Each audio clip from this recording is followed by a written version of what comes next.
हमारे साथ मौजूद हैं वज़ीर सेहत जनाब मुस्तफ़ा कमाल साहब। शुक्रिया मुस्तफ़ा भाई। सवालात करने से पहले मैं एक ज़ाती वजाहत करनी चाहता हूँ, और वो ये है कि आप ये ना समझिएगा कि जनाब मेरी कोई पिम्स के साथ ख़ास लड़ाई है। मेरी पिम्स के साथ कोई ख़ास लड़ाई नहीं। मेरे पास जो इन्फॉर्मेशन है, मैं इस्लामाबाद के प्राइवेट हॉस्पिटल्स जो हैं उनका ज़्यादा बड़ा नाक़िद हूँ। ख़ास तौर पे उस हॉस्पिटल का जिस हॉस्पिटल के बारे में कहा जाता है जी कि यहाँ पे इमरान खान साहब को क्यों नहीं लेके गए और पिम्स क्यों लेके आए, उस पर भी मैं बात करूँगा बाद में प्रोग्राम के, जब कुछ इब्तदाई सवालात हो जाएंगे। और दूसरी ये कि कल 12 रबीउल अव्वल थी, कल मैंने आपको तकलीफ़ नहीं दी। मेरा ख्याल था कि कल का दिन गुजार लें। कुछ इन्फॉर्मेशन मेरे पास आपके बारे में भी थी, आपसे कुछ लोग बहुत से सवालात पूछ रहे थे, आप जवाब नहीं दे रहे थे। अब मेरे पास उन सवालात का जवाब मौजूद था। मैंने कहा एक दिन इंतज़ार कर लेता हूँ, कल पूछ लूँगा आपसे। शुक्रिया आप तशरीफ़ लेके आए। सबसे पहला सवाल तो ये है कि एक सानिहा है, एक इंक्वायरी होनी चाहिए, इसकी 3 इंक्वायरियाँ क्यों हो रही हैं? क्योंकि मेरे पास 3 मुख्तलिफ नोटिफिकेशन हैं, ठीक है। एक तो जो वज़ीर-ए-आज़म शहबाज शरीफ साहब ने कमेटी बनाई वो है। अच्छा जी, दूसरी है जी ministry of national health services regulations and coordinations, इसकी एक और नोटिफिकेशन है। इसमें कहा गया जी कि मोहम्मद बख्श संगी साहब जॉइंट सेक्रेटरी हॉस्पिटल्स और mister Mohammad Iqbal Durani joint executive director PIMS, ये फैसिलिटेट करेंगे जो वज़ीर-ए-आज़म की कमेटी है, ठीक है। तो ये इसी एक कमेटी का हिस्सा हो गए। उसके बाद office of the district magistrate Islamabad capital territory, इन्होंने एक और कमेटी बना दी है। इसमें 1, 2, 3, 4 करके बहुत से लोग हैं। इसमें भी पिम्स का रिप्रेजेंटेशन इसमें भी है, और 24 घंटे में जी ये इंक्वायरी देंगे। एक और इंक्वायरी पिम्स के अंदर खुद बनाई गई है, और ये भी नोटिफिकेशन मेरे पास मौजूद है। इसमें प्रोफेसर डॉक्टर आतिफ इनाम शामी साहब को चेयरमैन बनाया गया, और डॉक्टर अनीज़ा जलील डिप्टी एग्जीक्यूटिव डायरेक्टर सेक्रेटरी हैं इसकी, और डॉक्टर अनीज़ा जलील ने खुद ही इसका नोटिफिकेशन भी जारी किया। कल भी ये कमेटी बनी थी, फिर जो एग्जीक्यूटिव डायरेक्टर हैं राना साहब, उन्होंने कमेटी खुद ही चेंज कर दी। तो ये एक मामले की इंक्वायरी एक कमेटी क्यों नहीं कर रही है? मेरे पास 3 मुख्तलिफ नोटिफिकेशन क्यों हैं? हामिद भाई, वो पहले वाले के अलावा सबको आप जो है स्क्रैप कर दें। एक ही कमेटी है। ये कमेटी सुबह सुबह जो है वो जब ये वाक़या हुआ, पिम्स वाले, ईडी वाले, ये सब एक कमेटी है वज़ीर आज़म ने जो बनाई है। सारी कमेटियाँ जो हैं वो कोई कमेटी नहीं है, सब लोग। अच्छा, वज़ीर आज़म की कमेटी कल बनी थी जी, कल बनी थी। ये जो पिम्स ने कमेटी बनाई है, इस पर डेट देख लें, 27 अगस्त। ये आज की बनी है, ये आज वाली है, कोई कमेटी नहीं। मैं आपको कह रहा हूँ, मैं तो इसका मतलब है कि अभी भी पिम्स पे आपका कंट्रोल नहीं है। आज की डेट में निकला होगा, लेकिन एवरीबडी नोस कि जो वो कोई कल की डेट में एक डिफरेंट नोटिफिकेशन था, उसका चेयरमैन कोई और था। कोई कमेटी नहीं, रातों रात एग्जीक्यूटिव डायरेक्टर ने ये कमेटी चेंज कर दी। भाई कोई कमेटी नहीं है, मैं आपको कह रहा हूँ, रिकॉर्ड पे कह रहा हूँ, कोई कमेटी नहीं। एक कमेटी है जो शाहिद साहब जिसके इंचार्ज हैं, 4 लोग, शाहिद खान साहब उसके इंचार्ज हैं, एक्स सेक्रेटरी जो हैं, और एक कमेटी जो वज़ीर आज़म ने बनाई है। सब लोग जो है वो कमेटी कल से काम कर रही है, कल रात से काम कर रही है, और सारे सबूत और शवाहिद, आई विटनेसेस, डिजिटाइज विटनेसेस, सब चीज़ें। तो there is only one committee, और उसकी TORs बड़े क्लियर हैं कि उसने क्या क्या फिक्स करना है और आगे की रिकमेंडेशन देनी है। 24 घंटे हो चुके हैं, 24 घंटे और बाकी हैं।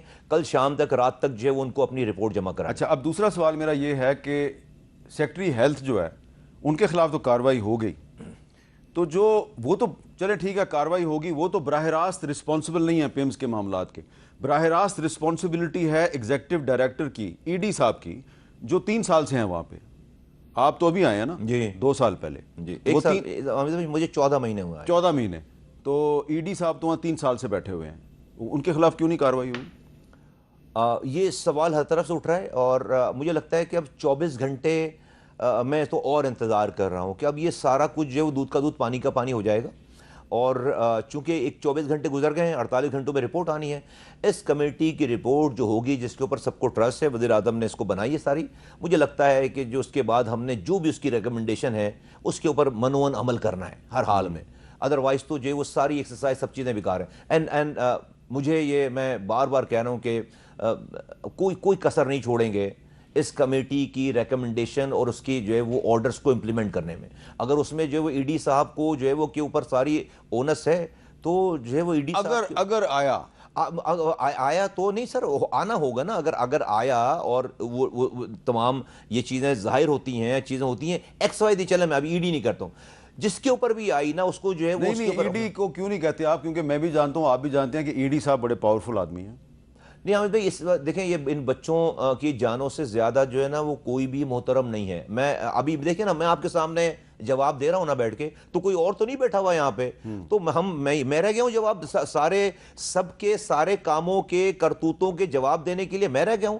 तो भाई अगर मेरे पास ये इसको सही करने के इख्तियारात नहीं होंगे तो मैं आपको जवाब, मैं नहीं आऊंगा फिर आपके पास यहाँ पे। मैं इसकी, मुझे कोई शौक नहीं है वजीर रहने का, लोग जानते हैं जो, तो नहीं ऐसा नहीं है। ये एक क्या आपने हुकूमत में किसी को बताया है कि ईडी साहब जो हैं ये आपसे पहले से यहाँ पे मौजूद हैं और आप इनके खिलाफ कोई इंक्वायरी नहीं कर सकते, आप इनके खिलाफ कोई कार्रवाई नहीं कर सकते? हामिद भाई जो है वो हम अगर बहुत ज्यादा इसको वो करेंगे ना तो आप समझें कि सबको सब कुछ पता है सारा।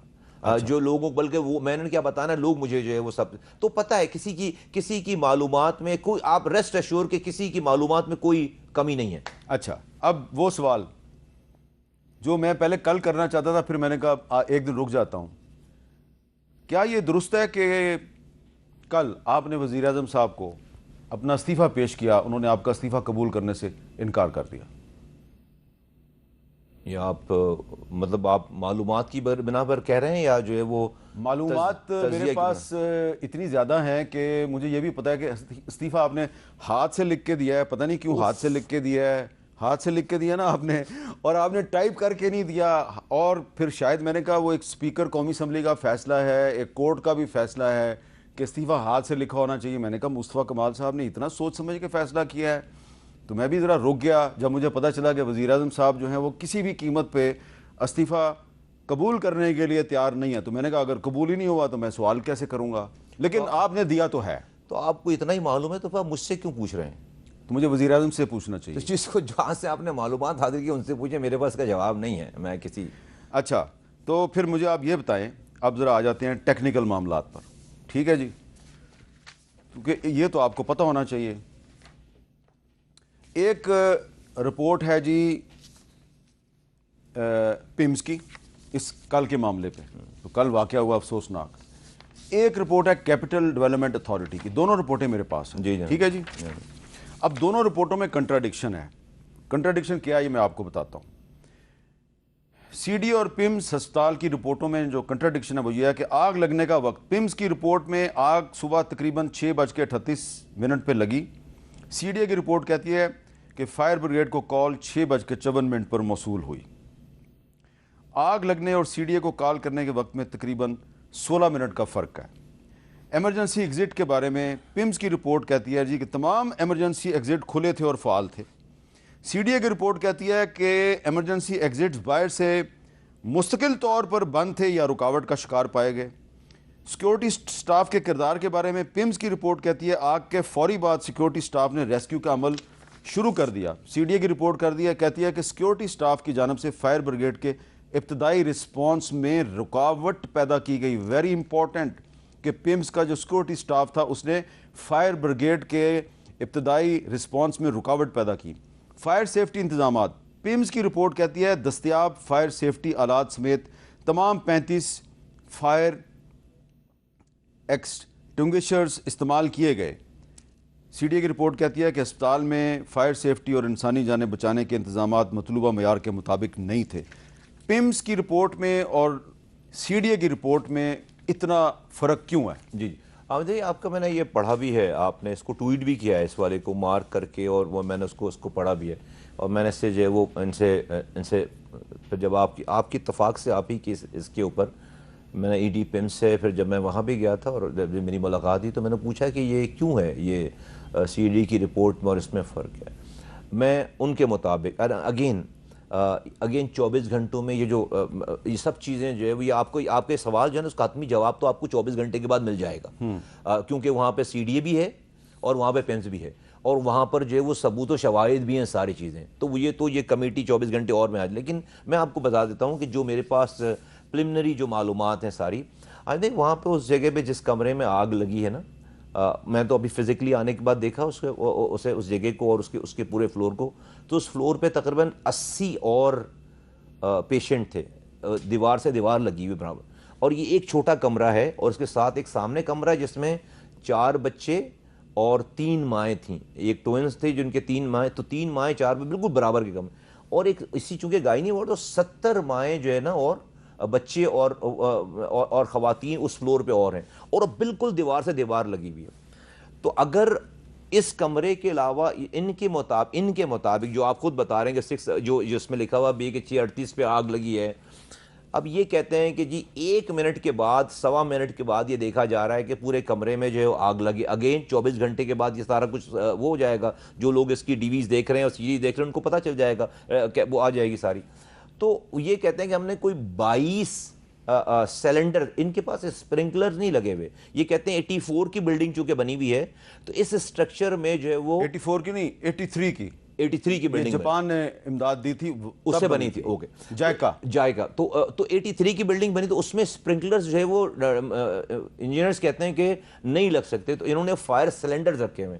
तो 36 में से इन्होंने जो है वो 24 इस्तेमाल किए हैं। और ये कहते हैं कि हमने इस कमरे के अंदर इस फायर को इसी कमरे में कंटेन किया है, रेस्ट ऑल अदरवाइज तो ये पूरे फ्लोर को जला डालती। तो 70 जो है वो पेशेंट इसी फ्लोर से वो हुए हैं, एग्जिट हुए हैं, उनको रेस्क्यू किया गया है। तो इस कमरे के अलावा वो आग कहीं और नहीं गई अकॉर्डिंग टू देम। और ये मैंने उसको जाके वहां पे देखा, बट अगेन मैं कह रहा हूं कि 24 घंटे के बाद इस वाली बात का जो हतमी जवाब है, हाँ हामिद भाई, मैं भी इस वाली बात को जानने में बहुत ज्यादा इंक्विजिटिव हूं कि इन दोनों रिपोर्टों में असल बात जो है वो क्या है। तो कमेटी जो है वो इसको करेगी।